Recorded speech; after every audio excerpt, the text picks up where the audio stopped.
Halo semuanya, selamat datang di sesi bedah materi kita hari ini. Kalau kalian merasa silabus manajemen risiko dari minggu ke-8 sampai ke-14 itu padat banget, tenang aja, hari ini saya bakal merangkum dan mensintesis 7 minggu materi perkuliahan yang krusial itu menjadi satu ulasan yang padat, komprehensif, dan pastinya tepat sasaran. Let's dive right in. Kita punya agenda yang menarik banget hari ini.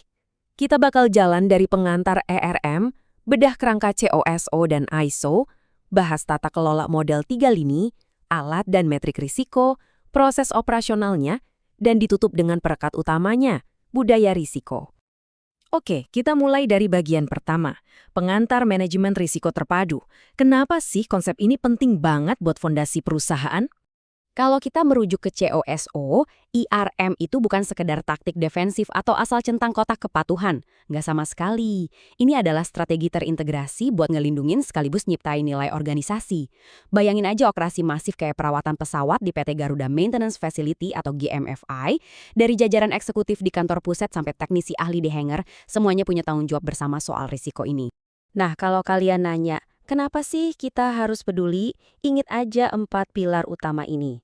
IRM itu mastiin strategi kita udah selaras sama visi misi, sumber daya operasi kita efisien, data laporan kita bisa diandalkan, dan pastinya kita taat hukum. Ibaratnya ini tuh kompas utama buat tiap keputusan bisnis yang kita ambil.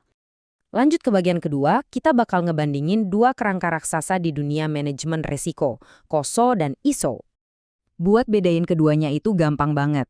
Anggap aja CSO itu kompas strategis top-down yang dipakai sama para bos di ruang rapat direksi. Nah, kalau ISO 31000 itu lebih ke mesin operasional bottom-up yang dipakai sama praktisi resiko langsung di lapangan. Jadi mereka ini nggak saingan ya, justru saling melengkapi buat ngebangun ekosistem perusahaan yang sehat. Coba perhatiin prinsip pertama dari COSO ini. Di sini secara eksplisit dituntut kalau dewan direksi itu harus aktif ngawasin strategi.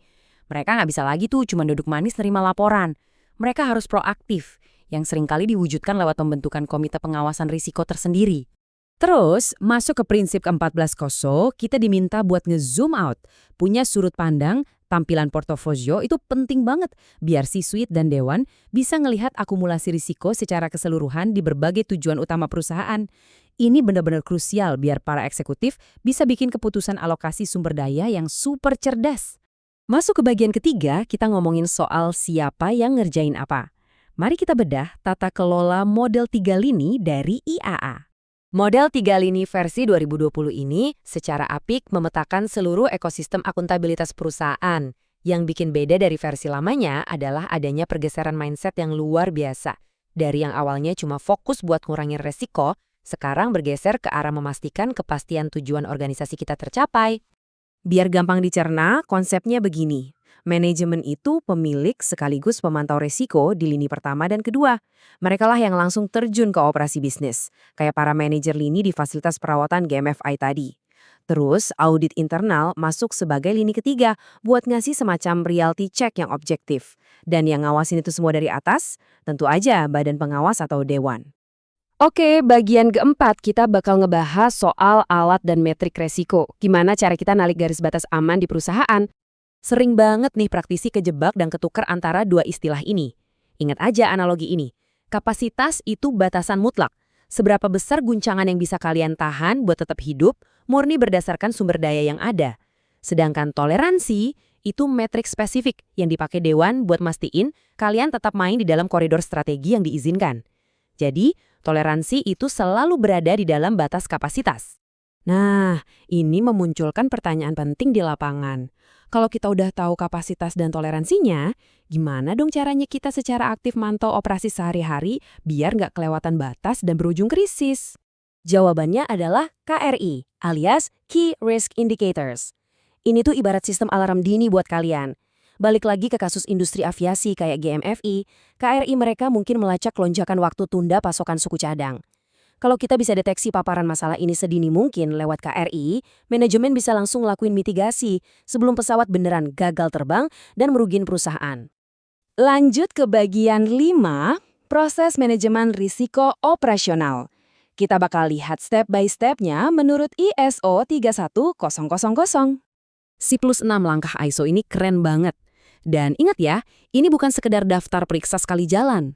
Ini tuh putaran iteratif yang jalan terus-menerus. Kalau kalian perhatiin, elemen komunikasi dan konsultasi itu ngalir di sepanjang proses. Ini mastiin semua pemangku kepentingan selalu dilibatkan dari awal nentuin ruang lingkup sampai akhirnya kita ngerespons dan nanganin risikonya. Saya pengen kalian bener-bener nancepin kutipan ini di kepala. Evaluasi itu nggak cuma soal ngasih label warna merah, kuning, atau hijau. Ini tentang realita pahit kalau kita nggak mungkin bisa benerin semuanya sekaligus. Evaluasi itu esensinya ngebantu kita mutusin di mana sumber daya kita yang terbatas ini bisa ngasih dampak perbaikan yang paling nendang. Ini soal prioritas yang cerdas. Akhirnya kita sampai di bagian ke-6, membangun budaya risiko. Ini dia fondasi tak kasat mata dari keberhasilan IRM. Punya kerangka kerja yang mentereng di atas kertas itu nggak cukup, kawan-kawan. Budaya resiko yang sehat dan matang itu kelihatan pas akuntabilitasnya super jelas, para leadernya nggak takut buat nantang status quo, dan yang paling krusial, pas ada insiden resiko terjadi, kita secara transparan belajar dari situ. Bukan malah main tunjuk nyari kambing hitam. Sebagai penutup sesi bedah materi kita, saya mau ninggalin kalian dengan satu pertanyaan tajam yang wajib banget ditanyain sama setiap dewan direksi. Kayak apa sih wujud dari perekat tak kasat mata di organisasi kalian sekarang? Apakah budaya resiko kalian itu ngedorong keunggulan strategis? Atau jangan-jangan diam-diam lagi nyembunyiin kelemahan yang fatal? Coba deh kalian renungkan. Terima kasih sudah bergabung dan sampai jumpa di ulasan materi berikutnya.